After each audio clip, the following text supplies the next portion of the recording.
Una tarde de otoño de 1881, en Cambridge, dos hombres se sientan uno frente al otro en un estudio lleno de papeles. Llevan 28 años trabajando en esto. El más joven, Fenton Hort, acaba de colocar sobre la mesa el último folio revisado. El otro, Brooke Westcott, lo lee en silencio durante un minuto.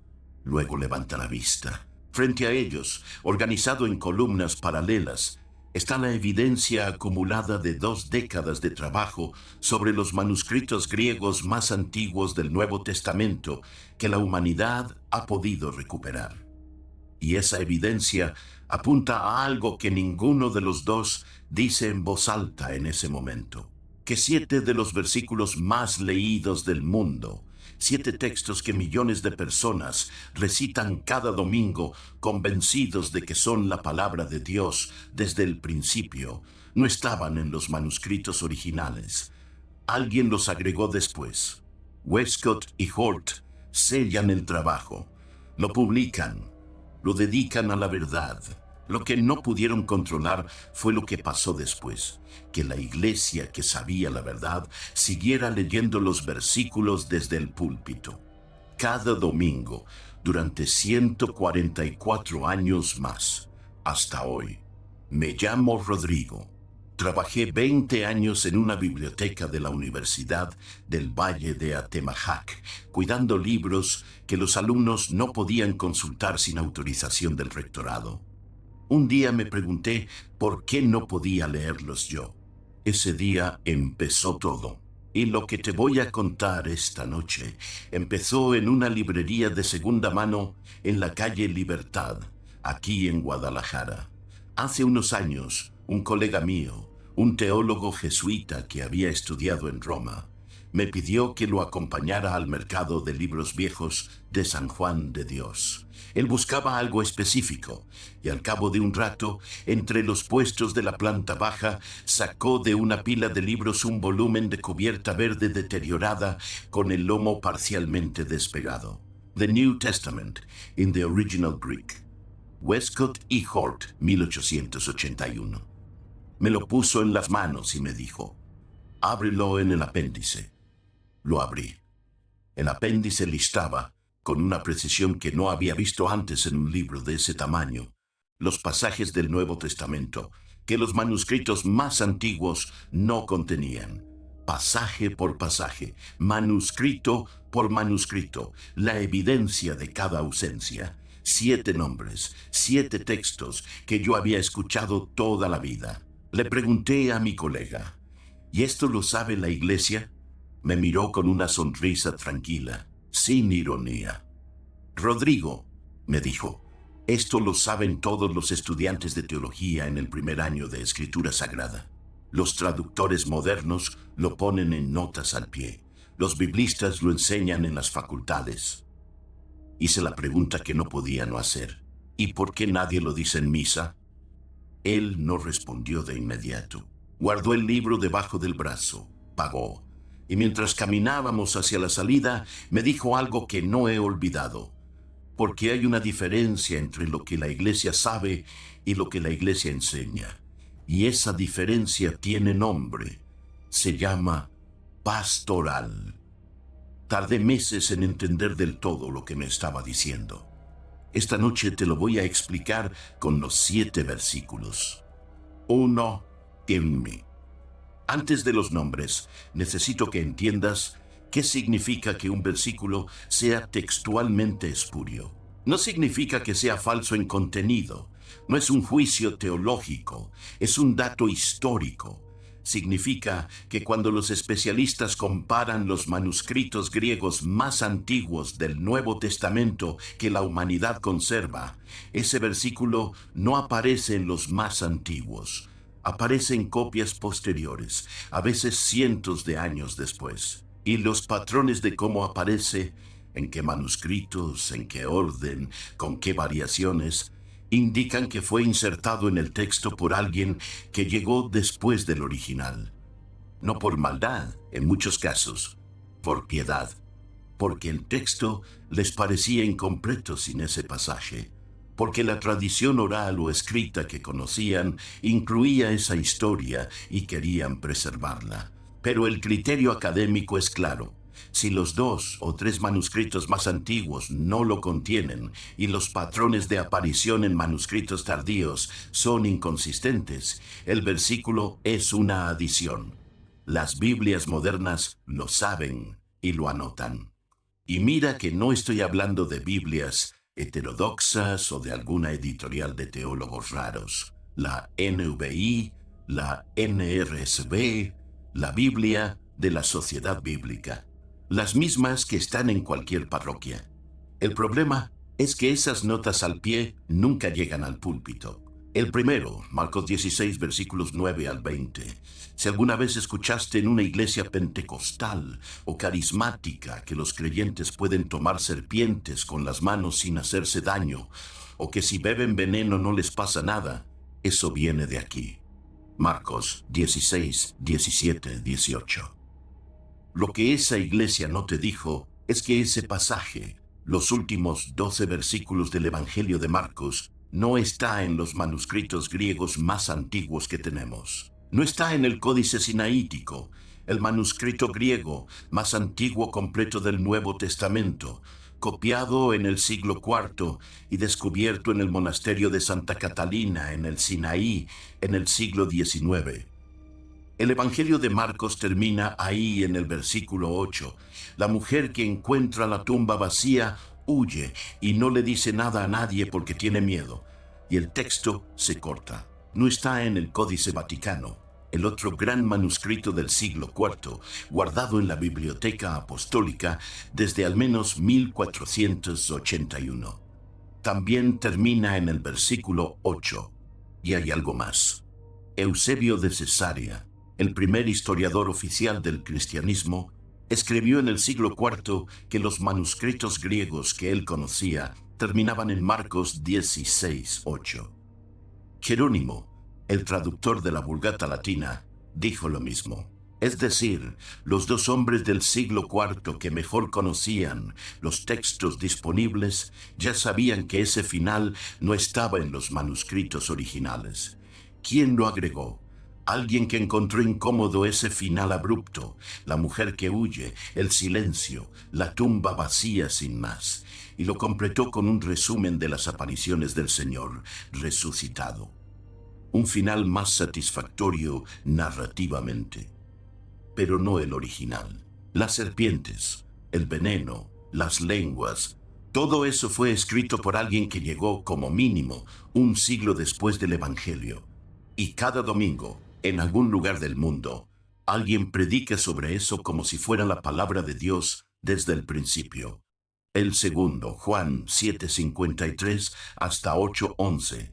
La mujer adúltera, una de las escenas más citadas de los evangelios, la más filmada probablemente, la base de más sermones, más novelas, más referencias culturales que cualquier otra historia de Jesús, excepto quizás la última cena. El que esté libre de pecado, que tire la primera piedra. No estaba en el Evangelio de Juan original. Los manuscritos más antiguos, el Sinaítico, el Vaticano, no la contienen. El Evangelio de Juan, en esos manuscritos, pasa directamente de 7:52 a 8:12, sin esa historia, como si no existiera. Pero hay algo que hace este caso aún más interesante que el de Marcos. La historia de la mujer adúltera no solo falta en los manuscritos más antiguos. En los manuscritos donde sí aparece en lugares distintos. Algunos la ponen donde la conocemos, entre Juan 7 y Juan 8. Otros la colocan al final del Evangelio de Juan, después del capítulo 21. Hay manuscritos que la insertan en el Evangelio de Lucas, después del capítulo 21, versículo 38. Eso solo pasa cuando una historia circula de manera independiente, por separado, antes de ser insertada en un texto mayor. Era una historia que alguien consideró demasiado hermosa para perderse. La tenía, la insertó donde le pareció que encajaba. pero los que la insertaron no se pusieron de acuerdo en dónde. Bart Ehrman, en Misquoting Jesus, publicado en 2005, lo dice sin ambigüedades. No hay duda de que este pasaje no estaba en el Evangelio de Juan original. Bruce Metzger, en su comentario textual del Nuevo Testamento griego, publicado en 1994, llega a la misma conclusión. La evidencia en contra de su autenticidad es abrumadora. La historia de la mujer adúltera fue escrita por alguien que no era Juan, probablemente en el siglo V o VI. ¿Te cambia algo saberlo? Quizás no. Quizás una historia puede ser verdadera aunque no esté en el original. Eso lo tiene que decidir cada quien. Pero la pregunta que sí importa es la siguiente. Si el criterio de es hermoso, por lo tanto es válido, justifica agregarlo al texto sagrado, ¿es ese el mismo criterio que se usó para agregar otras cosas y para borrar las que no eran tan hermosas? Quiero que te detengas un momento aquí. Piensa en la última vez que escuchaste uno de estos versículos.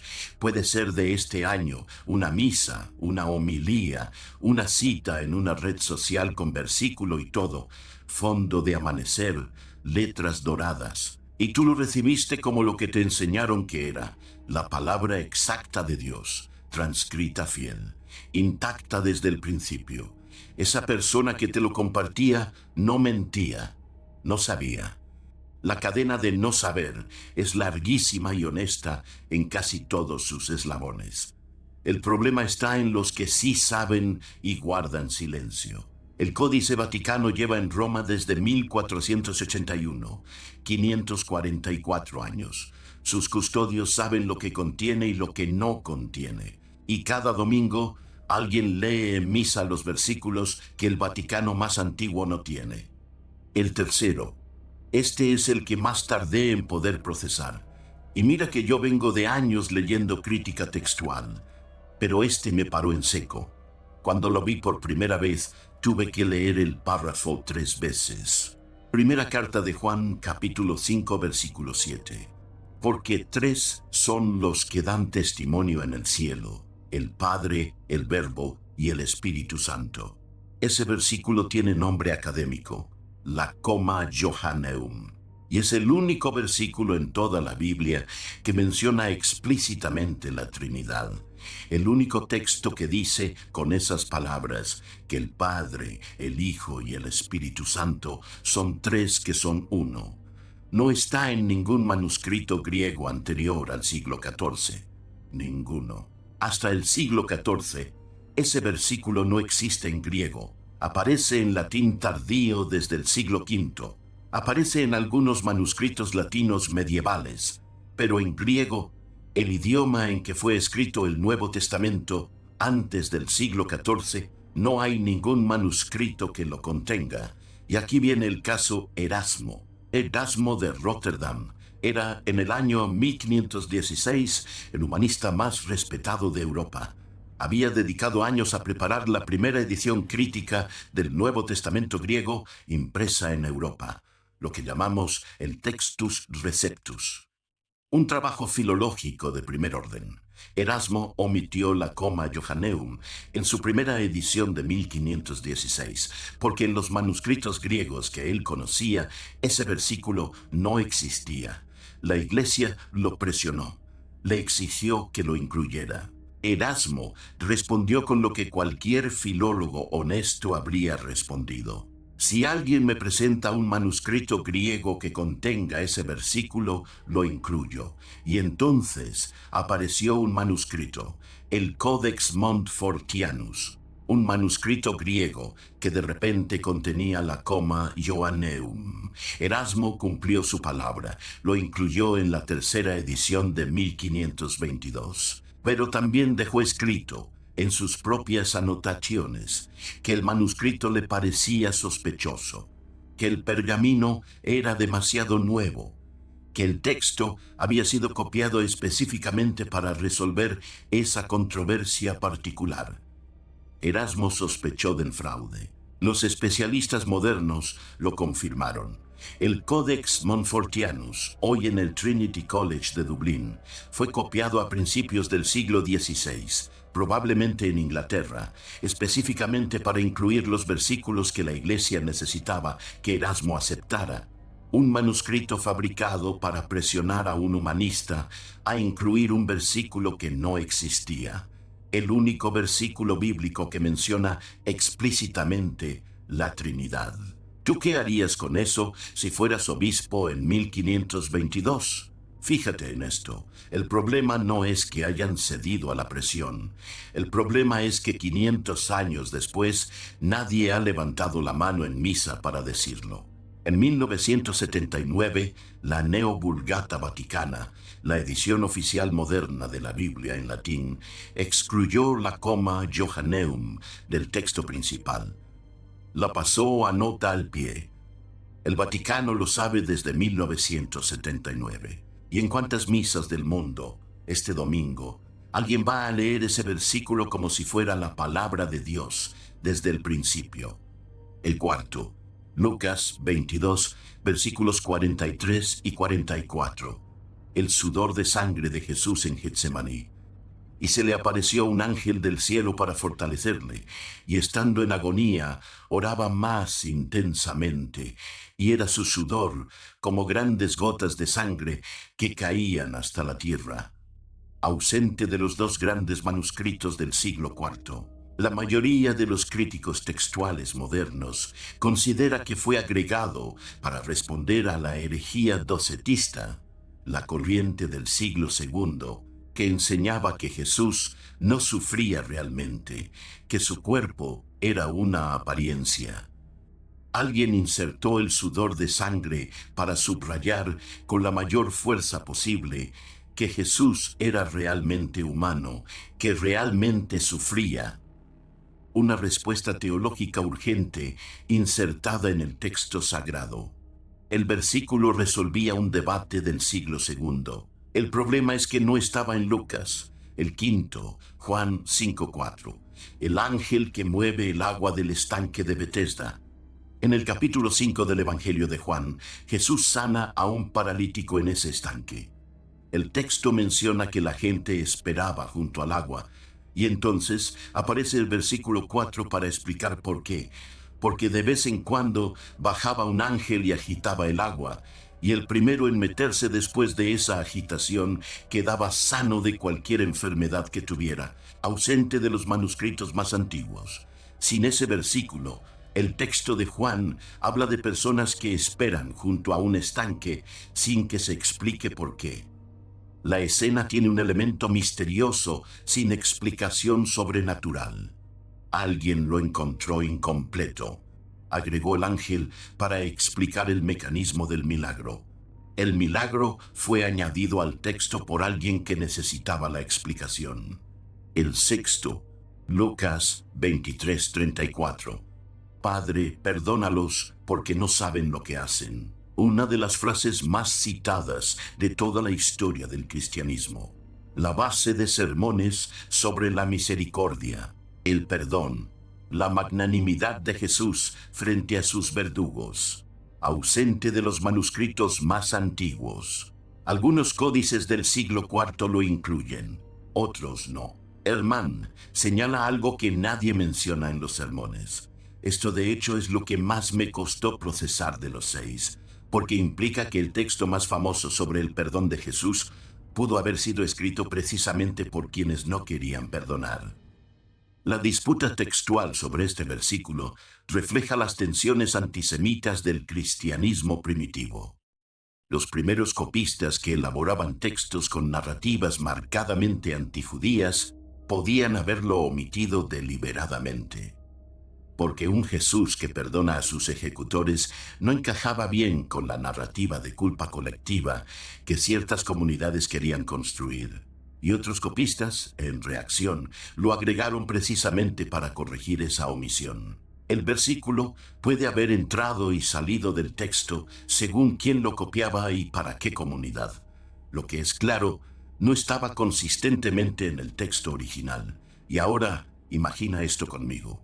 El Códice Vaticano está en la Biblioteca Apostólica Vaticana desde al menos 1481.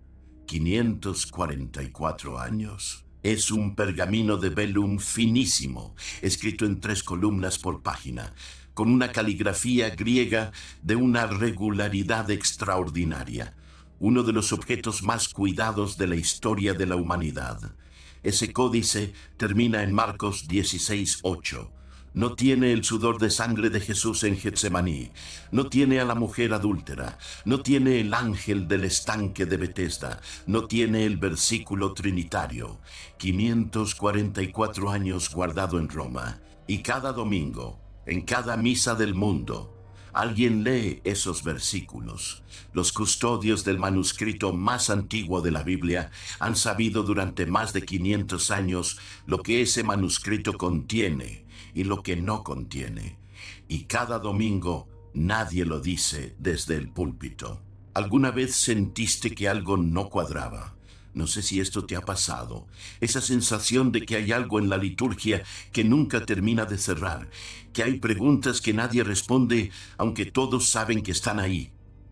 Este es uno de esos momentos. El silencio no es accidental. Tiene un nombre. Se llama pastoral. El séptimo, Hechos de los Apóstoles, 8:37. Felipe está bautizando a un funcionario etíope. El texto narra el episodio en el versículo 36. El etíope pregunta qué le impide ser bautizado. Y en el versículo 38, Felipe lo bautiza. El versículo 37 no aparece en ningún manuscrito griego antiguo. En algunas versiones que lo incluyen, el versículo dice: si crees con todo tu corazón, puedes ser bautizado. El etíope responde que cree que Jesucristo es el Hijo de Dios. Y entonces ocurre el bautismo. Fue agregado, probablemente en el siglo VI, para justificar la práctica del bautismo de adultos creyentes. En el siglo VI había debates intensos sobre cuáles eran los requisitos para el bautismo. Alguien insertó una declaración de fe explícita en la escena para establecer el precedente bíblico que necesitaban. El modelo litúrgico fue insertado en el texto que debía justificarlo. 7 versículos. Uno que funda el movimiento pentecostal serpentario. Uno que es la escena del perdón más citada de la literatura occidental. Uno que es el único respaldo bíblico explícito de la Trinidad. Uno que muestra la humanidad sufriente de Jesús. Uno que explica el mecanismo de un milagro. Uno que demuestra la misericordia de Jesús hacia sus asesinos. Uno que justifica una práctica litúrgica. Los 7 adiciones. Los 7 documentados como adiciones por los especialistas en crítica textual desde el siglo XIX. Los 7 anotados en notas al pie en las Biblias académicas modernas, la NBI, la NRSV, la Nueva Biblia Española, la edición de la Sociedad Bíblica. Las notas están ahí. Las notas solo tienen un problema. Nadie las lee desde el púlpito. Cuando caminamos de vuelta desde el mercado de San Juan de Dios, el teólogo jesuita que me había mostrado el libro de Westcott y Hort dijo algo más. Lo dijo casi de pasada, como si lo estuviera pensando en voz alta. El problema no es que haya versículos agregados, el problema es que nunca aprendemos a leer. Hay un hombre que en 1670 ya decía que la Biblia había que leerla así. Lo excomulgaron. No dijo el nombre, pero yo lo sabía. Baruch Spinoza, Tractatus Theologico Politicus, 1670, capítulos 7 y 8. El mismo libro que la Iglesia metió en su índex de libros prohibidos ese mismo año. El mismo que Einstein tenía en su mesita de noche. Spinoza fue el primero en argumentar de manera sistemática y filosóficamente rigurosa que la Biblia debe ser leída como cualquier otro texto humano, con los mismos métodos que se aplican a Homero, a Cicerón, a cualquier documento de la antigüedad. ¿Quién escribió este texto? ¿Cuándo lo escribió? ¿Para qué audiencia? ¿Qué interés tenía el autor? ¿Qué sabemos del contexto histórico en que fue producido? Esas 4 preguntas, aplicadas a cualquier versículo, revelan su naturaleza. No para destruir la fe, para saber qué es lo que tienes en las manos. Si esas preguntas se hubieran aplicado en el siglo XVI, Erasmo no habría cedido a la presión del manuscrito fabricado. Si esas preguntas se hubieran enseñado desde los púlpitos, los feligreses habrían leído las notas al pie. Si esas preguntas se hubieran normalizado, la diferencia entre lo que la Iglesia sabe y lo que la Iglesia enseña no habría tenido dónde vivir. Spinoza lo propuso en 1670. Lo excomulgaron. Westcott y Hort lo probaron con manuscritos en 1881. La Iglesia anglicana los aceptó. La Iglesia católica esperó casi un siglo más y los versículos se siguen leyendo desde el púlpito. Hay una pregunta que me hice muchas veces en los meses que siguieron a esa tarde en el mercado de San Juan de Dios. ¿Qué es más frágil? ¿Una fe construida sobre un texto que nunca puedes cuestionar o una fe que sobrevive saber que ese texto fue escrito por hombres? Hombres que en algunos casos tenían miedo. Hombres que en otros casos tenían poder. Hombres que en otros casos tenían amor y querían preservar una historia hermosa que creían verdadera, aunque no estuviera en el manuscrito original. Hombres que en algunos casos tenían una agenda política que necesitaba un respaldo textual. Hombres, con todo lo que eso significa. La Biblia que salió de sus manos es un texto más humano de lo que te dijeron. Y eso, paradójicamente, puede ser más honesto. Porque un Dios que se comunica a través de hombres que cometen errores, que tienen miedo, que agregan versículos porque no soportan el final abrupto de un evangelio, es un Dios que eligió comprometerse con la condición humana de una manera que ninguna doctrina de infalibilidad puede capturar.